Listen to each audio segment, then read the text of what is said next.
Greetings, this is the instrument Sidekick video for the trombone and the baritone or euphonium, and maybe tuba. Alright, for each of them, it's time to learn to read music. It's time to learn to read music. So trombone and baritone at least, okay? Any of you guys who have this as part of your music, you've got this page somewhere in your book. It might be different pages, alright? But each of you have this. And it's time to start learning to read music. We've been reading letters to represent the pitches. So we play a C when we see a C. We play a D when we see a D.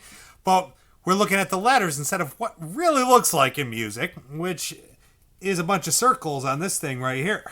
Okay? And those circles represent pitches, which you know the names of now and how to play them, but you've got to learn how to actually read them in the music. All right?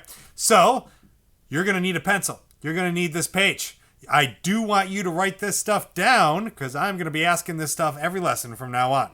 All right, so you're going to have to memorize a whole lot of stuff, and if you don't want to be constantly rewatching this video, write this stuff down so you can review. All right, and we start with this guy right here. This is why the trombones and baritones are doing this video instead of a different video, because you guys have this in the front of all your music. If you don't know, that is a bass clef. Bass clef.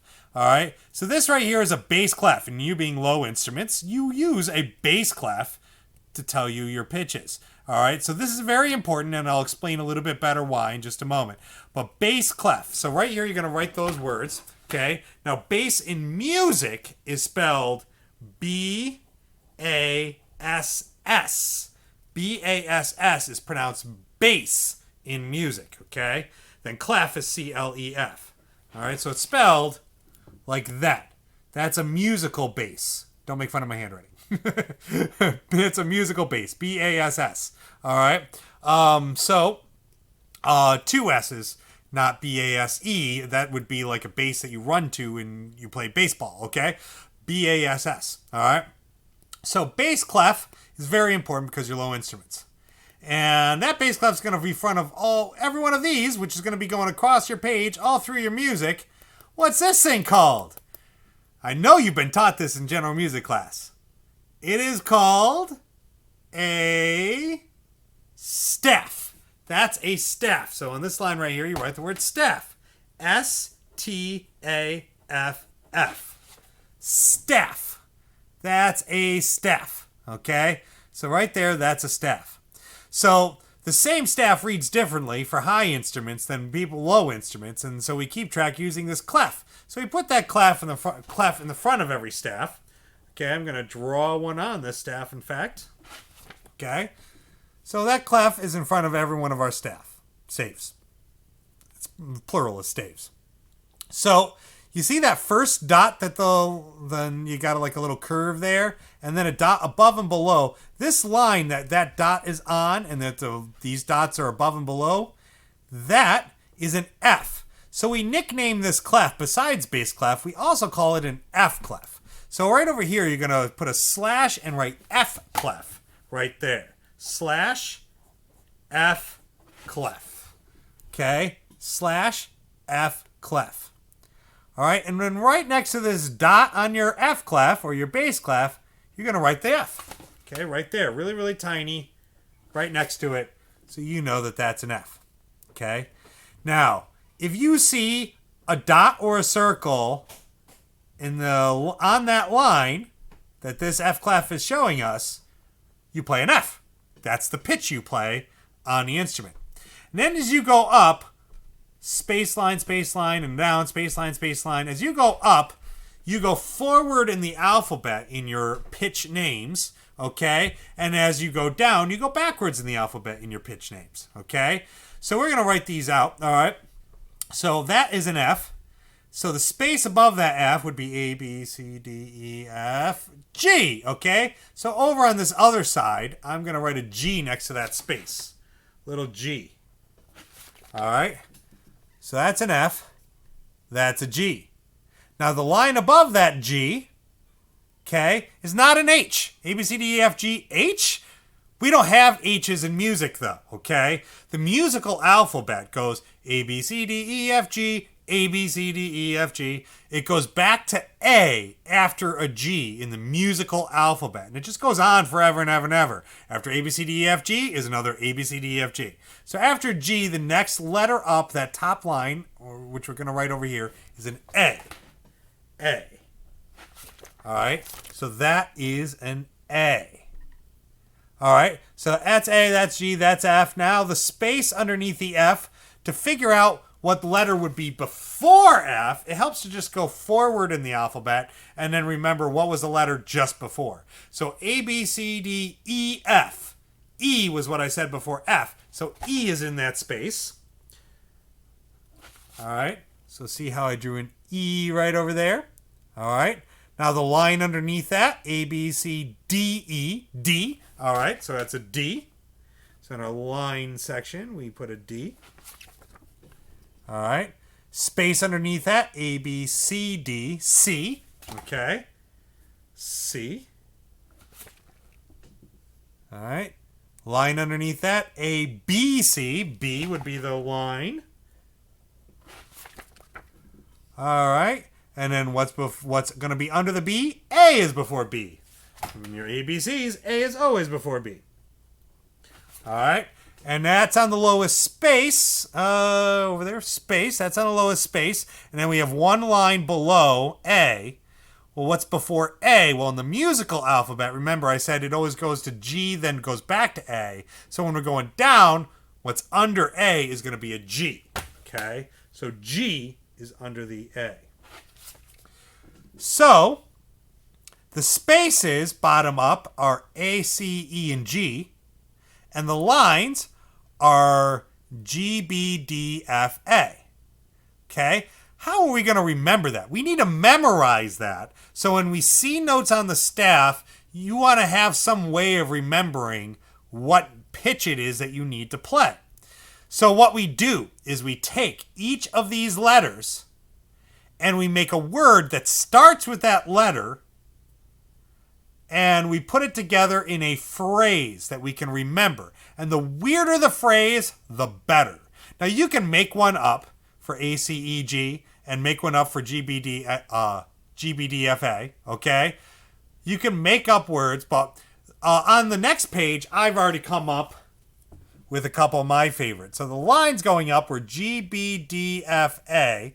So I like the phrase, great big dragons fly around. Great big dragons fly around. So if I ask you what's a phrase to remember the lines, the answer is great big dragons fly around. All right, and then the spaces, remember they were A, C, E, G. So we use all cows eat grass. All cows eat grass. Lines, great big dragons fly around. Spaces, all cows eat grass. Those need to be memorized so you can memorize what we worked out. That the bass clef is telling us what the names of all the lines and spaces are, really helps have a phrase to go a little quicker than working out the alphabet every time, though, like we just did. So, try to memorize that. So that is a staff with a bass clef and all the stuff. Next, we got to know what is a beat. What is a beat? Everyone knows what a beat is. They know what it feels like. They know how to clap it. They know how to stomp it. They know how to dance to it. All right? Everyone knows what a beat is. And the actual answer to verbalize what is a beat is the word steady pulse. Steady is S-T-E-A-D-Y. And pulse is P-U-L-S-E. Steady pulse. Steady pulse. All right. So there are lots of things besides music that have beats. That's why you can't say, when I ask what is a beat, you can't just say a note. Okay. No. Notes have beats, certainly. But so does your heart. Your heart has beats. Okay. Clocks have beats. All sorts of things have beats. All right. So that is a steady pulse, and that's what is important. And music is more like your heart as far as the steady pulse goes. Your heart can be fast or it can be slow, but it is steady. It's not suddenly fast, then slow, suddenly fast, then slow, suddenly fast. Okay, no, that doesn't do that. That's not steady, right? So it's got to be a steady pulse. All right. Now we have to keep track of steady pulses while we're doing the music. For the rest of your life, you need to keep track. Why do we need to do that? Well, this stuff with the bass clef on the staff is going to tell us what pitch to play, but then we also have to know how long to play each of those pitches.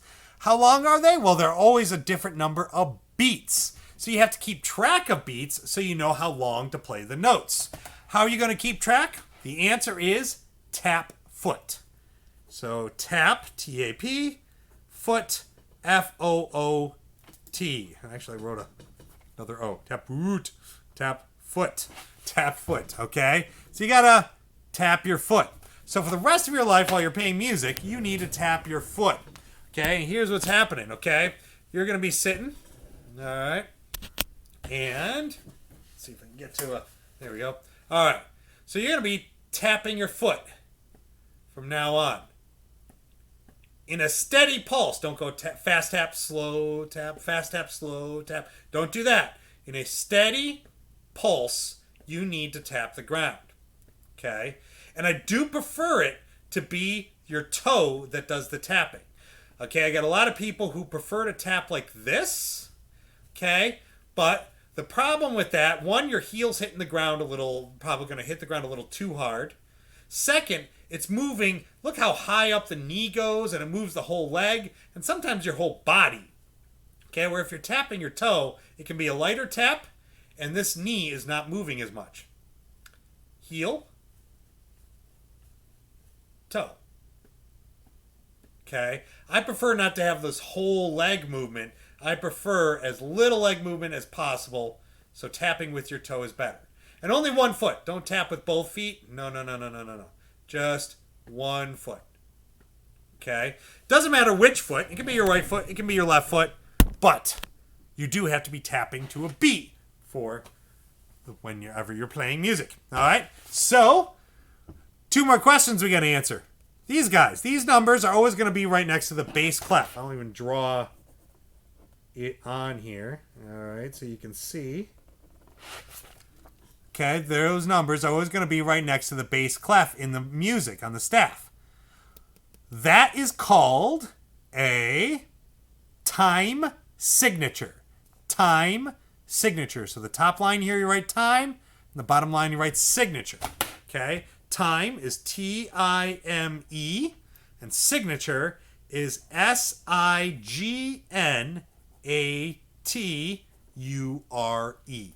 Time signature. Okay, and that does need to be written down. And then we got to know, what does it mean? What does it mean? Well, obviously it's a number. The number is important. Okay, the staff you see on the music is going to go across the page. Okay, it's going to go all the way across the page. All right. And then on the front of that staff will be your bass clef and a time signature. And then all across the page, there's going to be these vertical lines dividing out what we call measures. Okay, measuring out the page. Very similar to like lines in a ruler measuring out inches, but we actually call these measures. All right?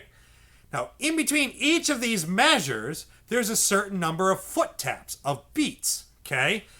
So you keep track of beats with your foot, so there should be a certain number of foot taps. That number's telling you how many of those foot taps, how many beats.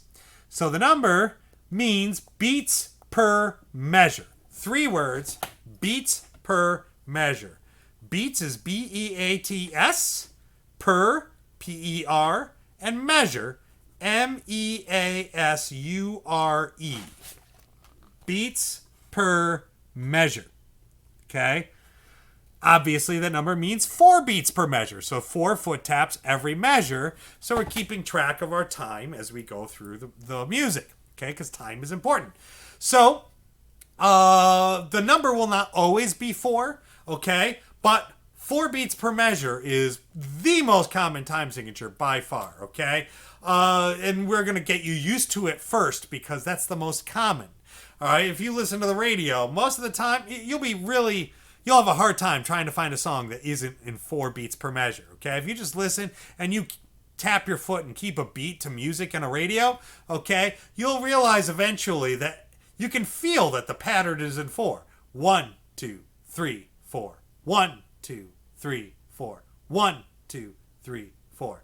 Always this pattern of 1, 2, 3, 4 with pretty much all of the music, all right? So you really want to get used to tapping your foot and being able to keep track of what 4 foot taps feels like and how counting it in your head so you kind of know where you are with that. 1, 2, 3, 4 over and over so you know each measure that you're in, okay? So I want you to memorize all this info. So I expect it written down, all right? And I do want you to memorize everything. I'm going to ask for, in every lesson for the entire rest of the year, I'm going to ask what the answer of all these questions are in the same order every single lesson for the rest of the year, okay? So I want this memorized, okay? All this stuff is going to come up in every lesson and every band rehearsal for the rest of your life. Everything here is going to be important. I want you to be right on top of things with these. So I'm literally going to ask, what is this? I'm going to put up, I'll share my screen, putting up a blank version of this page, and I'll point with a mouse. I'll be like, what's this? And the answer is bass clef. What's this? A staff. What's your phrase to remember the lines? Great big dragons fly around. What's your phrase to remember the spaces? All cows eat grass. What does it beat? Steady pulse. How do you keep track? Tap your foot. What is this? A time signature. What does it mean? Beats per measure. Every single lesson in that order, exactly the same way. The quicker and better you memorize this, the less time it takes out of playing in our lessons, okay? So we don't have to spend all our time working on this page again and reviewing this video. Work on memorizing this so you can be right on top of things and answer those questions really fast, okay? All my students that really focus and work on memorizing this, the ones that really practice and pay attention to it, okay? At the end of the year, they're done with that in less than 20 seconds. They just answer all those questions. I'm like, good, you know that, and we get on to the next thing. So make sure you work on memorizing all that information. It is important to being able to read your music, okay? Know your terms. Be ready for it for your next lesson. May the force be with you.